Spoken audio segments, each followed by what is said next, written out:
we're unsure whether we'll actually sow any wheat because we cannot see any return at the moment. The costs are just too high. It's the first time ever on this farm that we've never ordered any wheat seed in hundreds of years. Really?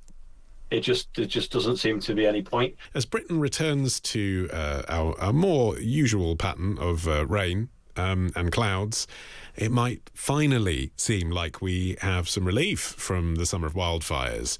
But fire officials are warning tonight we aren't clear yet because brief downpours don't do that much to dampen further blazes. In what has been termed weather whiplash, the UK could be simultaneously hit by flash flooding and wildfires still to come. Let's talk to Gemma Plum, weather and climate lead at Weather Change and meteorologist and co-host of For the Love of Weather. Hi there, Gemma. Hi, thanks for having me. No, welcome. I mean, sounds like it's not really any good news on the way, though, even though people might be out there doing their rain dance. Yeah, I mean, we do have some much welcome rain in the forecast for much of the UK.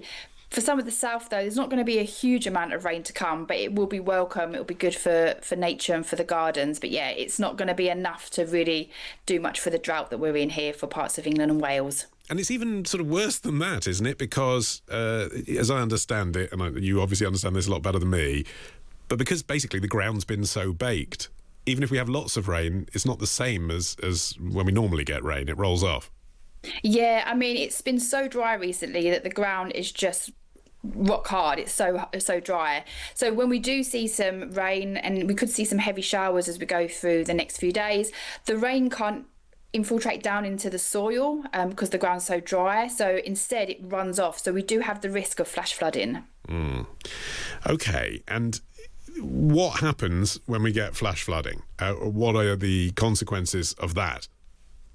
Well, it means that we can get flooding happening really quickly. It can catch people unawares. It can happen anywhere really where we get these heavy showers around, so it can lead to quite a lot of impacts actually if we do get this flash flooding. It's unlike river flooding where we see days of heavy rain that occurs in a day or two and you sort of see the river levels rising. Flash flooding can happen very quickly. Okay, and is that what weather whiplash is? Because that's a phrase that's new for me.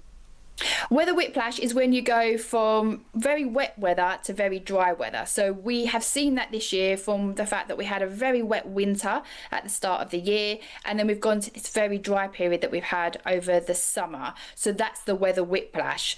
The weather that we've got this week, that's not really weather whiplash. That's just our weather becoming more unsettled and seeing some rain moving its way through. But yeah, it's that real change between very wet weather that we've seen through the winter and then this very dry weather. That's weather whiplash. All right. Thank you, Gemma, for your whistle-stop tour through weather whiplash for us. Good to speak to you. Thanks. Thanks. Gemma Plum there, co-host of the For the Love of Weather podcast. Let's move on now and talk about the weather. Despite cooler temperatures across much of Britain today, UK farmers continue to struggle with the impact of one of the hottest summers on record.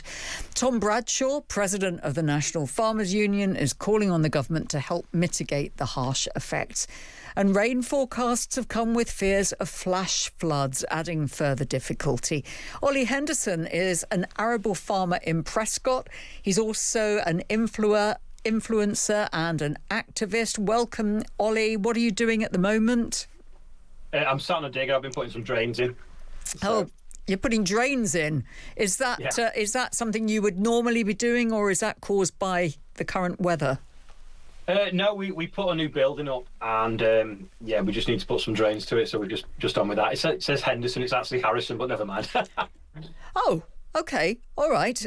Well, Olly Harrison. It's nice to have you with it, and with a great picture of you on your digger there. Now, look, seriously, though, we know that this summer has been really, really hard. And now you've got the prospect of floods coming. Just tell me about your concerns and how you will be able to keep your business going. I mean, I'll be honest, we could take a lot of rain at the moment. The cracks in the ground are so big. The ground will just absorb it. I mean, we had 5 mil of rain last night, and you wouldn't even know we've had it. You know, it's nearly as dry as dust again outside. Well, did it just bounce off the top? No, not really. No, like I say, you know, the ground's just absolutely I've never seen it this dry, so it's just absorbed it just like kitchen roll would. And then you've got like cracks, I don't know, 1.5 2 inches wide that are going really deep. So the soil will absorb a lot. When you get a flash flood, it's generally come off rooftops and tarmac and car parks and roads, and it's generally down to lack of maintenance from the Environment Agency for not clearing the waterways, so it just can't get to the sea quick enough. But on farmland, it shouldn't be a problem. So what prospects are there for you now coming up over the next few weeks? What do you have to do?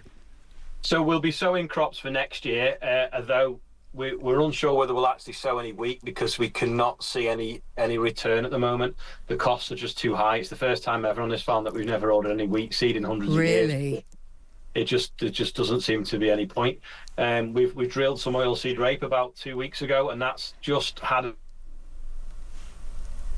Oh, Olly Harrison, I think we just lost you there for a second. We could see you talking, and I know that you wanted to join us again. Are you back with us, Olly?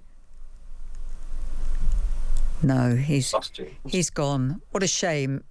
He was telling us all about his crops and the fact that wet weather now forecast for parts of the UK, and he's certainly had some rain there where he's got his arable farm, but it hasn't made much difference. Olly, are you there? Are you able to talk I can hear you, yeah. Oh, that's great. Well, look, tell me, we got 50 seconds left before the news. What's your message? Really, the government have put a support package out. It's just some recycled money. They need to look at farming, invest in it, and get us fit for the future. If we're going to have weather patterns like we're having, without any sort of government backing and security, the job's just too risky to carry on producing food in the UK. And if we get it right and produce extra, we can export it and bring some money back to the economy, basically. Do you want to be able to build some sort of little reservoir on your farm? I mean, it could work if you go in high value crops, veg crops and things like that. But for cereals, the cost of moving the water, even if you've got a reservoir, there's still no return at the moment on cereal crops. All right. Olly Harrison, thanks so much for joining us, and good luck for the future.